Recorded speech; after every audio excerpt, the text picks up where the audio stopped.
François Hollande retrouvera-t-il en 2017 l'assise sociale de 2012 ? Je laisse à Christophe Barbier, le directeur de la rédaction de l'Express, le soin de vous interviewer. Christophe ? Rude semaine, Jean-Christophe Cambadélis, sur le Front social. Je voudrais commencer par le conflit des agriculteurs. Est-ce que vous pouvez confirmer, reconnaître que d'un côté, le gouvernement ne peut pas faire plus en termes d'aide financière, il n'y a plus d'argent, et de l'autre, que le ministre de l'Agriculture pourrait aller plus sur le terrain pour faire du liant et de la discussion ? Je crois que ça ne se joue pas sur la discussion. Stéphane Le Foll est un excellent ministre de l'Agriculture. Il monte pas au front quand même, là. Il pourrait aller sur le terrain, les voir. Mais si, il monte au front et il reçoit beaucoup et il discute beaucoup. Et il vaut mieux des fois discuter hors caméra. Ça permet de faire avancer les dossiers, vous le savez parfaitement. Mais je crois qu'il y a un incompris dans ce conflit. C'est que tout le monde sait que ce n'est pas le gouvernement qui fixe les prix. Que ce n'est pas Stéphane Le Foll qui décroche son téléphone et qui dit à Bruxelles on va fixer tel prix. Ça, c'est fini. Mais le gouvernement peut baisser les coûts de production en autorisant par exemple les fermes de 1000 vaches parce que le coût des bâtiments structurels est lourd, en baissant certaines charges. Alors sur les 1000 vaches, vous avez vu le résultat de cette expérimentation qui s'était développée dans la Somme, si mes souvenirs sont exacts, c'est qu'il y a eu une levée de boucliers, y compris de la part du monde paysan. Bon, donc on voit bien que la voie est quand même étroite et que si vous ne pouvez pas fixer les prix et que vous êtes dans une conjoncture où les prix s'effondrent, et que ce n'est pas dû à notre situation, c'est dû à la fois au ralentissement chinois, à la concurrence. Par contre, il y a des choses à faire. Il y a des choses à faire et c'est fait. On peut exiger au niveau de Bruxelles que nos partenaires respectent les traités que nous nous sommes fixés ensemble sur le sujet du porc. Et lever vite l'embargo sur la Russie, parce que ça pénalise l'agriculture française ? Oui, mais il ne faut pas le faire dans n'importe quelle condition. Mais je crois que là, on est à la fin des difficultés avec les Russes. On dit Stéphane Le Foll partant dans le prochain remaniement pour aller préparer la campagne de 2017 de François Hollande. C'est vrai ? Ça serait vous m'apprenez deux choses. D'abord qu'il est partant et ensuite qu'il y a un comité de campagne pour 2017. Ça fait deux nouvelles dans la soirée, ça. Autre conflit, les taxis. Reconnaissez que la loi Thévenoud ne marche pas. Alors, c'est pas ce que disent les taxis. Ils disent, vous l'appliquez pas. Elle n'est pas applicable. Elle n'est pas applicable. Elle avait été reconnue comme applicable. Donc, la seule chose que l'on peut demander, c'est pour ça que Laurent Grand-Guillaume travaille avec l'ensemble des partis, pour pouvoir faire appliquer cette loi qui avait fait consensus au moment où elle avait été pensée. Est-ce que l'État doit racheter les licences taxi, au moins en partie ? C'est un sujet que moi j'ai abordé plusieurs fois dans des taxis avec eux. Il est évident que l'effondrement du prix, vu la situation et la concurrence qui est menée, pose un problème parce que les chauffeurs de taxi, ils n'ont que ça comme retraite. Pour eux, c'est un capital qu'ils peuvent avoir au moment de la retraite, c'est-à-dire qu'ils revendent. Si aujourd'hui, ceci s'effondre, ils ont investi, ils ont fait des emprunts, et pour eux, la situation est épouvantable. L'ubérisation, vue d'un socialiste, c'est une calamité, un fléau contre lequel il faut lutter dans tous les secteurs, ou c'est la donnée mondiale de la nouvelle économie, il faut juste la réguler ? C'est la donnée mondiale, il faut la maîtriser. C'est pour ça que nous appelons à la maîtrise de la mondialisation et de la révolution du mode de production actuel. Évidemment que pour toute une série de gens, c'est plus simple à partir du moment où vous avez des smartphones ou des portables de commander votre taxi, il arrive, vous savez... Le tarif est fixé, on ne paye pas la course pour venir. Donc Uber, c'est glissé dans une niche, mais vous avez la multiplication de ces situations. Il va y avoir un monde ubérisé, si je puis dire. C'est valable sur les hôtels, les chambres et les appartements Airbnb. C'est valable aussi, et ça va être valable aussi pour les banques. Ça va être valable pour toute une série de secteurs. Organisons, mais n'empêchons pas. Voilà, organisons et essayons de faire en sorte que chacun s'y retrouve. Les profs en colère aussi cette semaine. La réforme du collège, les classes bilingues, le gouvernement a reculé. C'est un bon signe envoyé à nos amis allemands. Il y aura des classes bilingues franco-allemandes. Oui, le gouvernement a reculé, mais c'était pas sur ce sujet que les fonctionnaires de l'éducation nationale principalement se sont mis en mouvement, même si ça existait. Voilà. Et tous les fonctionnaires veulent une augmentation du point d'indice. Marie-Laure Branchu leur promet très peu, du symbolique. Est-ce que venant d'un gouvernement de gauche, on ne doit pas restaurer le pouvoir d'achat des fonctionnaires? Oui, il faut le faire par étapes, mais vous savez, je crois que ces mouvements sociaux sont une indication. Les mouvements sociaux n'existaient pas dans la période précédente parce que personne ne croyait que la croissance allait revenir. Aujourd'hui, la croissance est faible, mais tout le monde pense qu'elle va revenir. Donc les catégories sociales se précipitent en disant ça ne va peut-être pas durer. Donc il faut leur part du gâteau. Et voilà.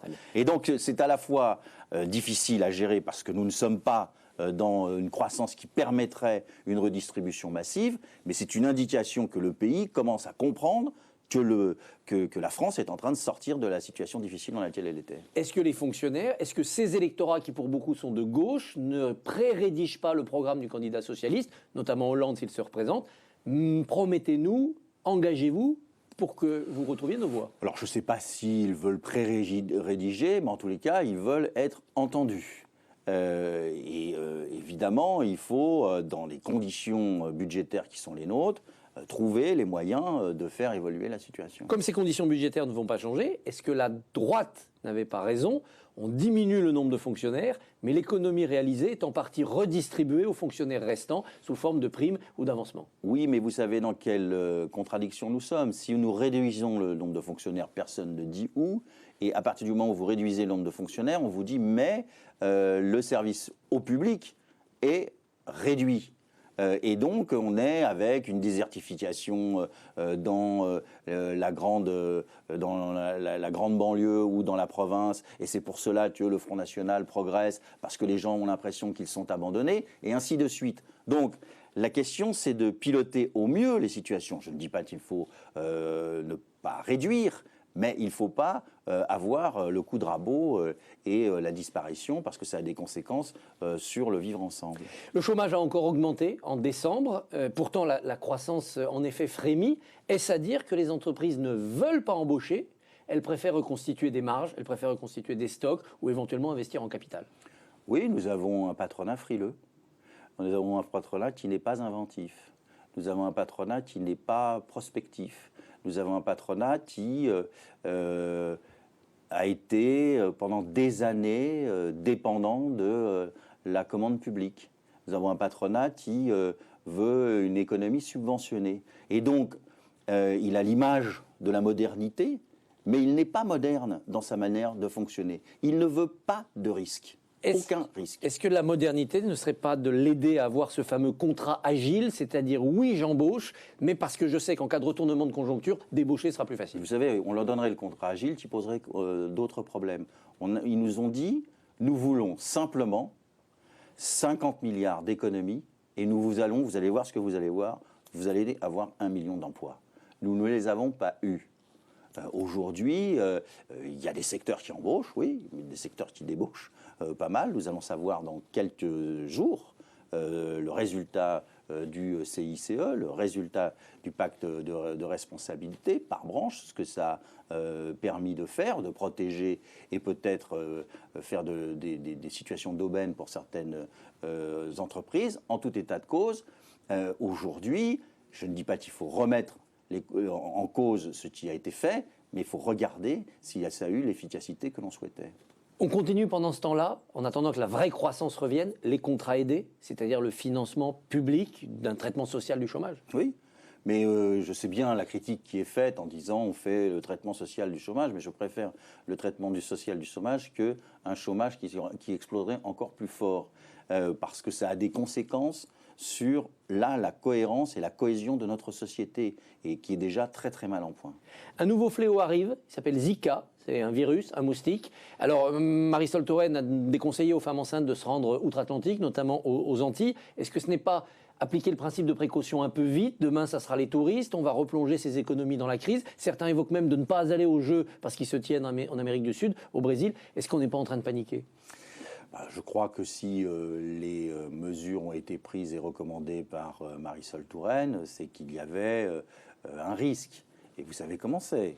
Si vous êtes confronté à ce risque et qu'il se transforme en calamité, si je puis dire, pour ces femmes, pour leurs enfants, on portera responsable le gouvernement. Donc moi, je préfère qu'on soit précautionneux plutôt que aventureux dans ce domaine. Mais est-ce qu'on ne devrait pas beaucoup plus lutter sur place parce qu'il y aura des femmes enceintes aussi aux Antilles? Évidemment. On ne va pas les amener en métropole. Évidemment. Mais on peut à la fois prévenir et puis on peut à la fois guérir. Donc on peut prévenir sur faites attention, n'y allez pas. Et en même temps, là aujourd'hui, on est devant une situation où on fait des recherches sur cette maladie, cette transmission.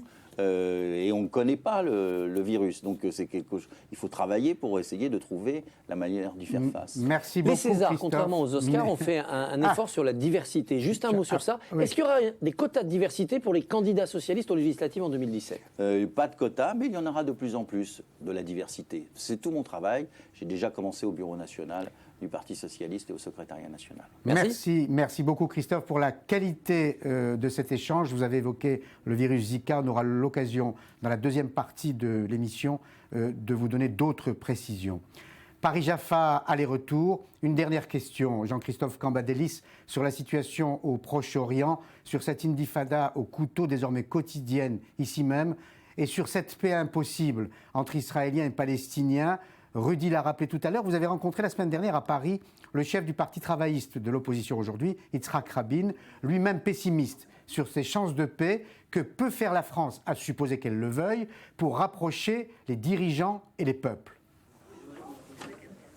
Bien, vous savez qu'avec M. Herzog, nous nous sommes rencontrés.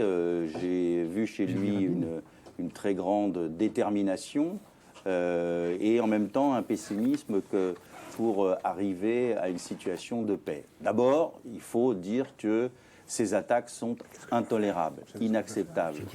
La volonté de terroriser la population ne peut pas être le premier pas vers la paix, c'est le premier pas vers la guerre. Est-ce que la France peut agir? On lui prête beaucoup d'influence auprès des Palestiniens. Je ne crois pas que ce soit aussi simple que cela, mais si c'est possible, il faut le faire. Et moi, j'ai proposé que les sociodémocrates du monde arabo-musulman, qui sont certes très embryonnaires, se saisissent de cette question, parce que c'est aussi un lieu dans lequel on peut discuter. Que Yitzhak Herzog me pardonne, j'ai dit Rabin, quel lapsus. Mais parce qu'il reste dans toutes les mémoires, compris, oui. Bien sûr. Merci beaucoup Jean-Christophe Cambadélis, merci Laurent Geoffrin et Christophe Barbier. C'est le début d'un partenariat prometteur avec Libération et l'Express. On se retrouvera jeudi prochain avec un nouvel invité, mais pardonnez-moi, j'ai un droit de suite. Je ne voulais pas oublier cette question.